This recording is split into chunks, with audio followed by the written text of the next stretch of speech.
사업가를 보려고 합니다. 그들의 이름은 루디아, 한 사람은 루디아, 한 사람은 베베입니다. 루디아는 사도 바울이 빌립보에서 유럽에 들어가서 처음으로 전도한 도시, 빌립보에서 전도해서 예수 믿은 자매이고, 베베는 사도 바울이 이제 마게도냐에서 내려와 가지고 그리스 지역으로 내려와서 고린도 인근에서 이제 예수 믿는 사람이 생겼는데, 갱그레아 교회의 집사요 여성 사업가인 사람이 바로 베베입니다. 이 둘이 어떻게 복음을 받고 어떻게 어떤 사람이 되었는가를 오늘 좀 살펴보려고 합니다. 사도 바울이 아시아에서 이제 전도를 하는데 아직 가지 못한 데가 많았습니다. 우리가 성경에 나오는 아시아와 지금 현재 아시아를 구분해야 되는데요. 성경에 나오는 아시아는 지금 현재 튀르키예 그 지역입니다. 그런데 지금은 아시아가 어때요? 우리나라까지 아시아에 다 포함을 시키잖아요. 성경에서는 성경시대에 그때에는 바로 튀르키예 그 지역만 아시아라 그랬고, 좀 더 국한한다면은 튀르키예 서쪽 지역에 을 의미했다, 그렇게 얘기를 할 수 있습니다.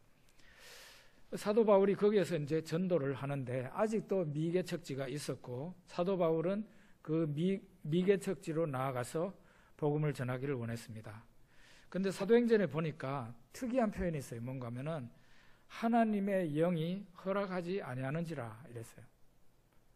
또 다른 사도행전 또 다른 부분에 보면은 예수의 영이 막으셨다, 그렇게 얘기를 하고 있어요. 그러니까 하나님, 사도 바울은 그 아시아에 있는 지금의 튀르키예 서쪽 지역인데 거기에서 미개척지에 아직 남아있고 그 미개척지로 나가서 복음을 전하려고 하는데 하나님의 영이 허락하지 않고 예수의 영이 막았다는 게 굉장히 특이하죠. 그러는 가운데 아마 사도 바울이 이상하게 생각했을 겁니다. 그러는 가운데 사도 바울은 환상을 보게 됩니다. 그 환상에 어떤 한 사람이 나타났는데 바로 유럽 쪽에 있는 마게도냐인의 한 사람이었습니다. 마게도냐의 한 사람이 환상 중에 나타나서 이리로 와서 우리를 도와주십시오, 그렇게 말을 했어요. 사도 바울은 이것이 하나님의 뜻인 줄로 알고 이제 유럽으로 건너가게 됩니다. 그래서 지금 오늘날도 역사학자들이 사도 바울을 빼면은 유럽 역사를 기록할 수 없다 그러잖아요. 유럽 역사는 기독교 역사이고, 유럽의 기독교 역사에서 사도 바울을 빼면은 말이 안 되는 거죠. 사도 바울이 유럽으로 건너간 그날에 유럽 역사가 새롭게 쓰여지고 있었던 겁니다. 사도 바울이 그 유럽에 누구 아는 사람이 있는 것도 아니고 사도 바울이 숙박도 하고 밥 먹을 수 있는 그런 보장된 자리가 있는 것도 아니었습니다. 미지의 세계를 향해서 나아갈 때 사도 바울의 마음은 어땠을까? 그 심정이 어땠을까? 한번 생각해 볼 필요가 있을 것 같습니다. 제가 전에 약 10여 년 전에 따뜻한 나라 거기에서 3년 동안 이제 선교사 훈련도 받고 거기에서 다니면서 지하신학교 강의를 했습니다. 그러다가 제 마음에 그 옛날 일제시대 때 우리 독립운동 하던 분들이 독립지사, 애국지사들이 말 타고 다니면서 일제 군인과 그 싸웠던 그 추운 나라가 생각이 났어요. 그래서 내 사역지를 이제 추운 나라로 옮겨야 되겠다, 그런 생각을 했습니다. 그리고 이제 인천공항에서 아시아나 비행기에 올라탔습니다. 탔는데 그때 제 마음이 마치 아브라함이 갈 바를 알지 못하고 갈대우르에서 하란에서 저 미지의 땅을 향해서 출발했던 그 아브라함의 심정이 조금은 느껴졌다고 할까요? 그랬습니다. 그런데 사실 엄밀한 의미에서는 저하고 아브라함하고는 많이 달랐습니다. 아브라함은 정말로 갈 바를 알지 못하고 집을 떠난 거예요. 아브라함은 목적지를 몰라요. 목적지를 모르고 떠났어요. 그리고 아브라함은 매일매일, 그러니까 오랫동안, 약 한 달 이상을 아마 걸렸지 싶은데, 그 오랫동안 하루하루 가는 길을 그가 가본 것도 아니고 모르고서 그 길을 하나님께서 인도하시리라 믿고 떠난 겁니다. 그런데 저는 그렇지는 않았습니다. 그렇지는 않았어요. 제가 가는 길은 아주 간단했어요. 비행기 타고 인천공항에서 떠나가지고 그 하얼빈에 내리면 됐어요. 그리고 거기도 제가 선생님한테, 저를 가르친 선생님한테 부탁을 해서 형제 하나가 저를 좀 도와주도록 준비를 시켰어요. 그래서 제가 공항에 딱 내리면은 그 형제가, 예수 믿는 형제가 공항에 기다리도록 돼 있었어요. 그러니까 제 마음은 그다지 두렵지도 않고 그다지 힘들지도 않았지만, 그래도 미개척지인 제가 한 번도 가본 적이 없었던 땅이라 제가 어떤 일이 벌어질지 상당히 궁금하기도 하고, 어쨌든 제 마음이 가볍지는 않았어요. 비장한 결심을 가지고 그 땅에 갔습니다. 근데 사도 바울은 그런 게 아니죠. 사도 바울은 말하자면 김삿갓 같은 그런 인생을 산 사람 아닙니까? 오늘은 이 도시, 내일은 저 도시 다니면서 주의 복음을 전하고, 거기에서 누구가 기다리고 있는 것도 아니고, 복음 전하다가 돌에 얻어맞기도 하고, 강도를 당하기도 하고, 배고프기도 하고, 목마르기도 하고, 파손되기도, 그가 탄 배가 깨져가지고 말하자면 바다에 빠져서 죽을 뻔한 적도 몇 번 있었습니다. 이런 사도 바울이에요. 이 사도 바울이 이제 아시아의 사역을 끝내고 유럽으로 건너갈 때, 물론 그 한 사람만 있는 건 아니에요. 사도 바울과 동행한 사람이 있습니다. 그 사람은 바로 유럽에 건너가 가지고 같이 실컷 두들겨 맞은 실라가 있습니다. 실라가 아시아에서 같이 갔습니다. 그 다음에 누가가 같이 갔습니다. 사도행전을 보면요, 굉장히 재미있는 것이 사도행전 15장까지는 우리라는 표현이 없어요. 우리라는. 그런데 사도행전 16장부터 우리가 이렇게 하면서 계속 나와요. 말하자면은 저자가 사도 바울과 동행하고 있다는 얘기예요. 사도행전의 저자가 누구죠? 누가죠. 누가복음을 지은 누가가 사도행전도 지었습니다. 그러니까 우리가 했을 때 누가가 사도 바울과 함께하고 있었다는 것을 의미합니다. 그래서 그 세 사람이 유럽으로 건너가고 있었지만, 그래도 어쨌든 사도 바울에게는 유럽이 미지의 땅이고, 거기에 누가 밥을 해놓고 기다리고 있는 것도 아니고, 거기에 나 예수 믿습니다 하고 빨리 와주십시오 하고 기다리고 있는 사람도 아니고, 그런 곳에 사도 바울이 배를 타고 에게해를 건너가서 이제 유럽 땅에 도착하게 됩니다.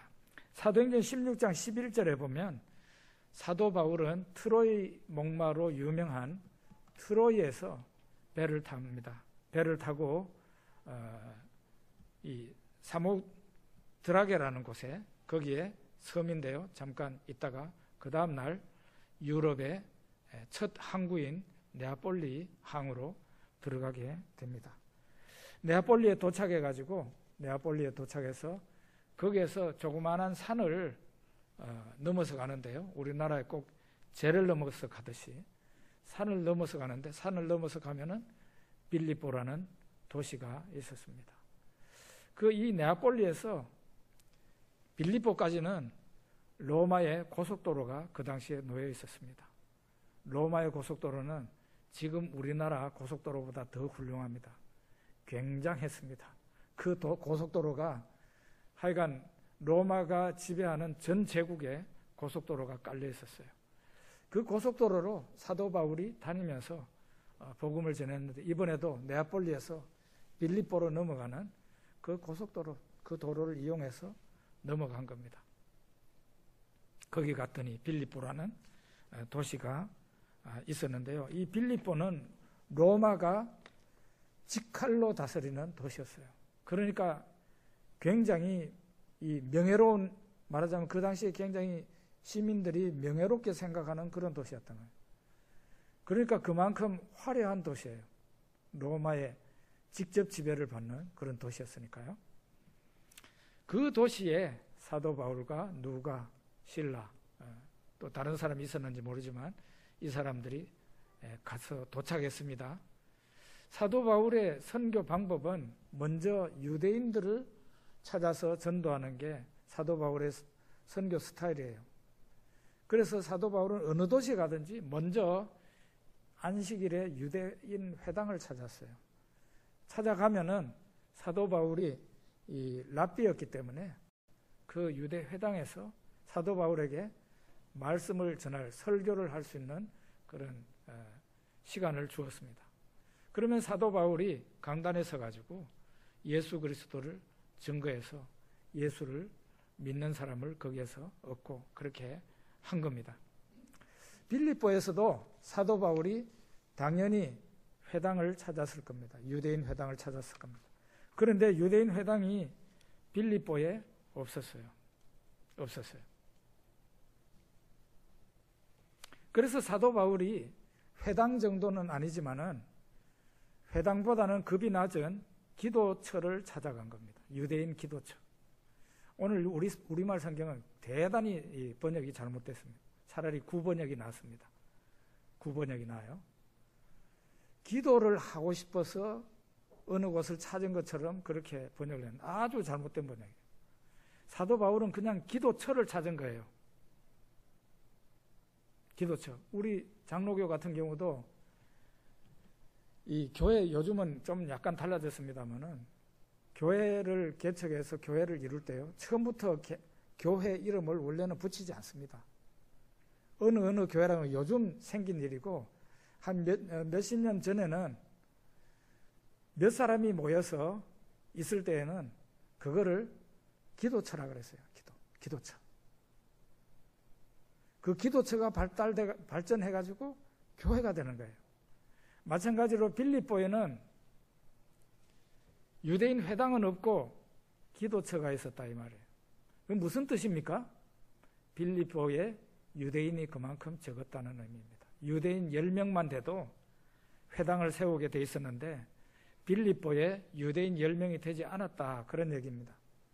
그래서 사도 바울은 그보다는 급이 낮은 기도처를 안식일에 찾아갔는데 찾아갔더니 여성분 3분이 모여 있었어요. 그 모여 있는 3 여성분들한테 주의 복음을 사도 바울이 전하게 됩니다. 그 3명 중에 한 명이 루디아라는 사람인데 이 사람이 하나님이 그 사람의 마음을 열어서 사도 바울의 말을 청종하게 하고 예수 그리스도를 믿게 했습니다. 자, 그러면 이 루디아라는 사람은 도대체 어떤 사람인가? 여기에 보면 우리 아까 읽었잖아요. 그 사람은 두아디라 시의 자주옷감 장사예요. 자주옷감 장사. 자주색 옷감을 파는 사람이에요. 자주색 옷감은 우리나라에서도 그렇고요. 다른 나라에서도 그렇고 고대의 가장 비싼 옷감입니다. 이 자주색 물감이 이 루디아의 원래 고향인 그 두아디라가 본산지예요. 거기에서 나오는 품질 좋은 아주 최고급 물감으로 들인 옷감을 파는 사람이에요. 그런데 이 사람은 구멍가게 정도의 사람이 아니에요. 여러분 생각해 보세요. 구멍가게를 했으면은 그냥 그 도시 사람들만 상대로 했으면 루디아가 두아디라 거기에서 열심히 일을 했겠죠. 근데 이 사람이 바로 옆에 도시도 아니고 유럽으로 건너와가지고 아시아 사람이 유럽으로 건너와서 그 빌립보라는 대단한 도시에 사업처를 가지고 있었던 거예요. 대단한 여성 사업가입니다. 이 두아디라는 어떤 곳일까요? 역시 아시아, 지금의 튀르키예의 서쪽 지역입니다. 거기에 두아디라가 있고요.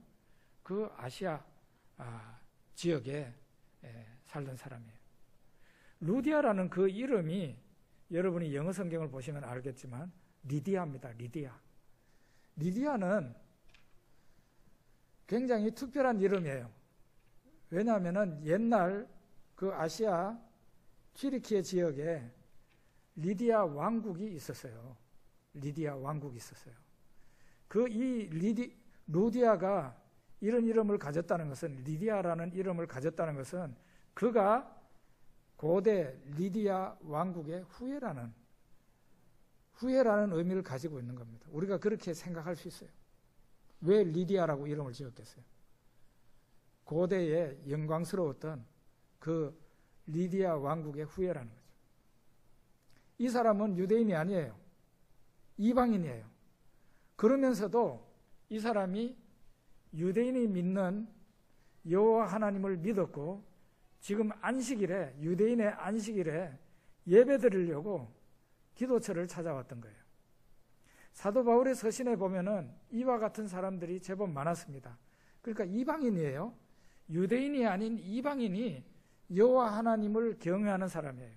사도 바울의 서신 가운데 너희 중 하나님을 경외하는 자들에게 말을 한다. 바로 이런 사람들이에요.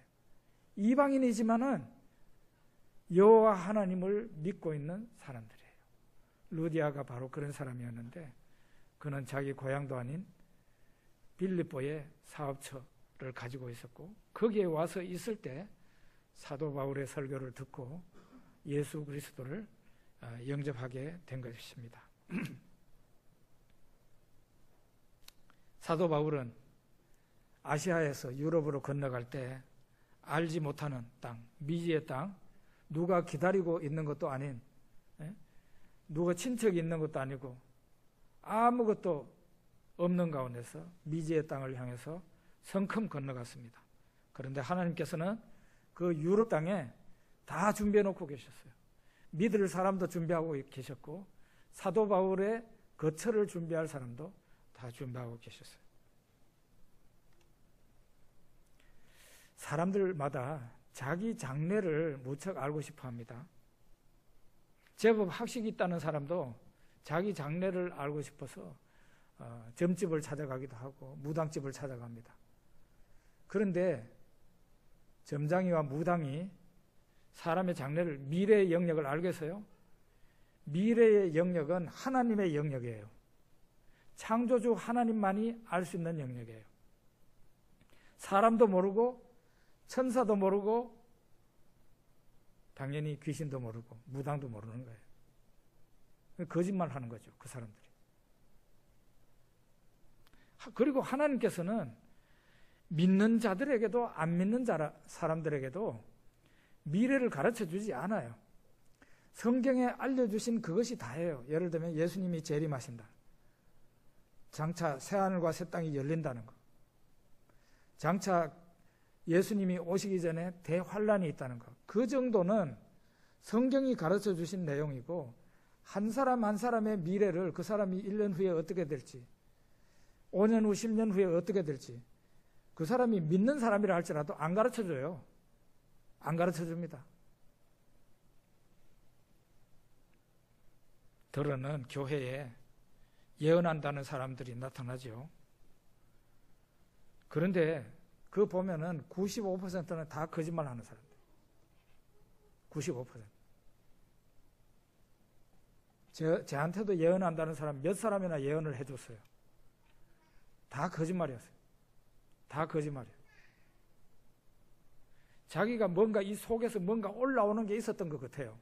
그러니까 제가 오랜만에 예언합니다 하면서 저한테 얘기했어요. 그거 다 거짓말이에요. 아니에요. 한 5% 정도가 그냥 이건 순전히 제가 판단하기에 진짜인 것 같아요. 그런데 진짜인 사람들도 오래 못 가요. 그냥 반짝하다가 끝나요. 왜? 하나님이 사람들에게 미래를 가르쳐 주시지 않아요. 각 사람의 미래를 알게 하시지 않습니다. 그게 하나님이 사람을 이끌어가는 섭리의 원리입니다. 그러니까 어떻습니까? 우리는 답답하죠. 미래를 좀 알고 싶은데, 미래를 좀 알고 싶은데 답답하죠. 그렇지만 우리가 예수 믿는 우리는 미래에 대해서 걱정할 필요 없고 답답해할 필요도 없고 하나님이 나를 하루하루 인도하신다는 것을 믿고 발걸음을 걸어서 나가면 돼요. 로마서 8장 14절에 보면 뭐라고 그러는가 하면 무릇 하나님의 영으로 인도함을 받는 그들은 그 받는 사람은 곧 하나님의 아들이라. 예수 믿고 하나님의 자녀가 되면 하나님의 영이 그 사람 안에 들어와서 사세요. 그리고 그 사람을 하루하루 인도하세요. 그걸 성경이 얘기하고 있는 거예요. 하나님이 인도하신다고 그 사람을. 하나님이 인도하시는 길은 하나님에게 좋은 길이고 우리에게 좋은 길입니다. 두 번째 이사야 26장 3절에 보면 주께서 심지가 견고한 자를 평강의 평강으로 지키시리니. 그래서 지금 현재 사용하는 개역 개정이 아니고 한글 개역판 이전의 성경인데요. 훨씬 이전 번역이 나은 것 같아서 제가 인용을 합니다. 주께서 심지가 견고한 자를 평강의 평강으로 지키십니다. 오늘은 이랬다가 내일은 저랬다가 믿는지 안 믿는지 그런 사람이 심지가 견고한 사람이 아니지요. 오늘도 예수님 붙잡고 내일도 예수님 붙잡고 살아가는 사람이 심지가 견고한 사람이에요. 이러한 사람을 하나님께서 어떻게 지키시느냐? 평강의 평강으로 지키신다. 좀 더 쉽게 말하자면 평안에서 평안으로 지켜주신다 이 말이에요. 평안에서 평안으로. 너무 걱정하지 말아요. 두려워하지 말아요. 하나님이 인도하십니다. 여러분 살 만큼 살다가 믿을 만큼 믿다가 아버지 하나님께서 오라고 하면은 가면은 됩니다. 아무 걱정 없습니다. 사람이 나를 살리는 게 아니고 하나님이 나를 살리시는 거예요. 자주옥감 장사 루디아는 사도 바울이 유럽에 건너가서 얻은 첫 신자였습니다. 이 사업하는 사람들은 특징이 있습니다. 장점이에요. 장점이 있는데 뭔가 하면은 판단이 빠르고 행동이 빠릅니다. 보통 사람들은 그렇지 않아요. 근데 사업하는 사람들은 판단이 아주 빨라요. 그리고 행동이 아주 빨라요. 만약에 판단이 느리고 민거적거리고 행동이 민거적거리면 그 사람 사업할 수 있겠어요? 못하지. 판단이 빨라요. 행동도 빨라요. 바로 루디아가 그랬습니다. 여성 사업가 루디아. 판단이 빨랐어요. 아, 내가 예수 영접했어요. 뭘 해야 되겠어요? 세례 받아야죠. 세례. 그래서 그 사람하고 가족들 다 모여서 세례를 받게 됩니다.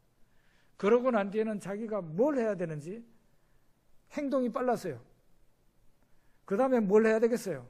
예수 믿는 내가 뭘 해야 되겠어요? 복음 전하는 일에 자기도 뭔가는 해야죠. 그래서 사도 바울과 그 일행을 강권해가지고 자기 집에 데리고 갑니다. 나를 예수 믿는 사람으로 안다면 내 집에 와서 있으세요. 사도 바울이 가만히 있었을지도 몰라요. 그러니까 막 옷자락을 잡고 끌고 갔을 겁니다. 그렇게 해가지고 자기 집에서 사도 바울 일행이 먹기도 하고 자기도 하고 휴식도 취하고 빌립보 그 생면부지의 땅에 사도 바울이 처음 갔을 때 믿는 신자도 주시고 숙식 문제도 해결되도록 이렇게 하신 겁니다. 그래서 우리가 걸어가는 장래에 대해서 걱정할 필요가 없다. 하나님께서 우리의 앞길을 다 인도하고 계시는 거예요. 왜? 우리가 하나님의 자녀들이기 때문에 그렇다는 겁니다. 이제 우리가 루디아는 이 정도 하고요. 갱그레아 교회 일꾼 베베를 한번 보겠습니다. 로마서 16장 1절과 2절을 보면 내가 갱그레아 교회의 일꾼으로 있는 우리 자매 베베를 너희에게 추천하노니 너희는 주 안에서 성도들의 합당한 예절로 그를 영접하고 무엇이든지 그에게 소용되는 바를 도와줄지니 이는 그가 여러 사람과 나의 보호자가 되었음이라. 이렇게 베베에 대해서 얘기를 합니다. 베베라는 사람이 로마서가 16장에 있잖아요. 사도 바울이 로마서 15장까지 할 말을 다 하고 난 뒤에 16장에 가가지고는 이제 개인적인 사람 소개 내지는 안부 인사를 하는데 제일 첫 부분에 1절과 2절에 베베에 대해서 얘기를 합니다. 이 베베는 어떤 자매인가? 이 자매는 그리스의 고린도 근처에 있는 갱그레아에 있는 사람이에요. 이 사람이 무슨 일을 했는가 하면은 사도 바울의 로마서를 들고 그 그리스에서 로마로 배로 운반해가지고 로마로 가지고 간 사람이 누구예요? 베베예요. 그러면은 우리가 추측하는 겁니다. 성경에는 없는 얘기니까. 처음 가는 사람한테 사도 바울이 이걸 맡겼겠어요? 맡기지 않죠. 로마를 잘하는 사람이었다는 거예요. 로마를 잘하는 사람. 로마에 가면은 누구를 만나야 될지도 아는 사람이고 배를 탈 때는 어떻게 배를 타야 되는지도 다 아는 사람이에요. 그러니까 이 베베라는 사람은 여성 사업가라는 거죠. 자기 지역에서만 일을 하는 사람이 아니라 저 로마와 그리스를 왕래하면서 사업하던 사람이라는 거죠. 이 사람에게, 이 베베에게 사도 바울이 이제 고린도에서 로마서를 기록합니다. 아마 양피지에 썼기 때문에 상당히 부피가 컸을 거예요. 무거웠을 겁니다. 그것을 이 베베 자매에게 부탁을 합니다. 이거 로마 교회에 좀 갖다 주세요. 그러니까 베베가 그거를 맡아가지고 자기가 배에 싣고 해가지고 로마로 가서 로마 교회에 로마서를 전달했는데 여러분과 제가 보는 로마서가 바로 베베가 운반했던 그 기록과 똑같은 기록의 로마서입니다. 그러면 이 사람이 언제 예수 믿었을까요? 그냥 이것도 추측인데 아마도 사도 바울이 그 빌립보 있는 쪽에서 복음을 전하다가 쭉 밑으로 내려옵니다. 내려오면은 그리스거든요. 거기에 아테네도 있고 고린도도 있어요. 고린도에서 사도 바울이 그리 오랫동안 있지는 못하고 거기에서 한 몇 달 정도를 있으면서 복음을 전했습니다. 그 가까이에 고린도 아주 가까운 곳에 갱그레아라는 항구가 있었어요. 거기에 갱그레아 사람 베베가 와서 사도 바울의 복음을 듣고 예수를 믿은 게 아닌가 그런 추측을 한번 해보게 됩니다. 근데 이 베베라는 사람한테 어떤 칭호가 있습니까? 내가 갱그레아 교회의 일꾼으로 있는 우리 자매 베베를 너에게 추천한다. 로마서 1장에서 이렇게 갱그레아 교회의 일꾼이라 그랬어요. 이 일꾼이라는 말은 단어가 단순하지 않습니다. 디아코노스라는 헬라어인데요. 디아코노스는 어떻게 번역이 되고 있는가 하면 종이라고도 번역이 되고 일꾼이라고도 번역이 되고 집사로도 번역이 됩니다. 여기 로마서 16장 1절에는 일꾼이라고 번역이 됐지만 고린도전서 3장 8절에는 집사로 번역이 됐어요. 집사로. 그러니까 이 베베는 어떤 사람일까요? 갱그레아 교회의 집사입니다. 그리고 집사는 하나님의 종이자 교회의 종입니다. 베베는 언제 예수를 믿었는지 모르지만 자기 고향교회 갱그레아 교회에서 험한 일, 성도를 섬기는 일, 그런 일을 도맡아 하고 있는 그런 자매가 되었습니다. 사도 바울은 이 사업가요 교회에 무슨 노릇을 하고 있는 이 베베에게 자기의 중요한 일을 맡긴 겁니다. 로마서를 다 기록해가지고 이 로마서를 베베 자매에게 부탁을 한 거예요.